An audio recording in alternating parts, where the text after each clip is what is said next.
Sir ஓஷோலா பத்தி சொல்லணும்னா, அந்த பாட்டுல அந்த படங்கள்ல பல பாட்டுகள் இருந்தாலும், ஓஷோலா வந்துட்டு நெறைய இளைஞரோட மனதில வந்து இன்னுமே இருக்கு. நெறைய பேர் ரிங்டோன் வைக்கிறதாகட்டும், நெறைய பேரு நெறைய ரீல்ஸ்க்காகவும், சோசியல் மீடியா பயன்படுத்துற ஒரு சாங்காவே இருக்கு.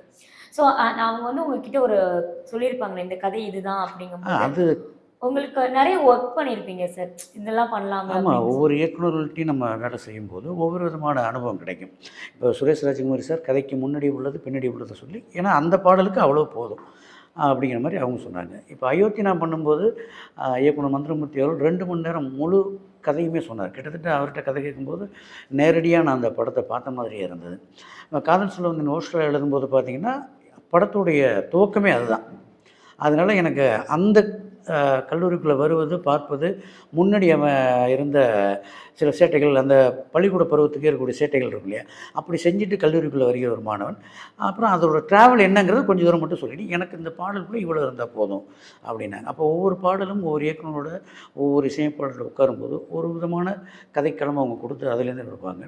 அப்புறம் இசையமைப்பாளர்கள்ட்டேருந்து நம்ம அந்த தத்தகரை வரும்போது, அவங்க சில சவுண்ட்ஸ் எதிர்பார்ப்பாங்க.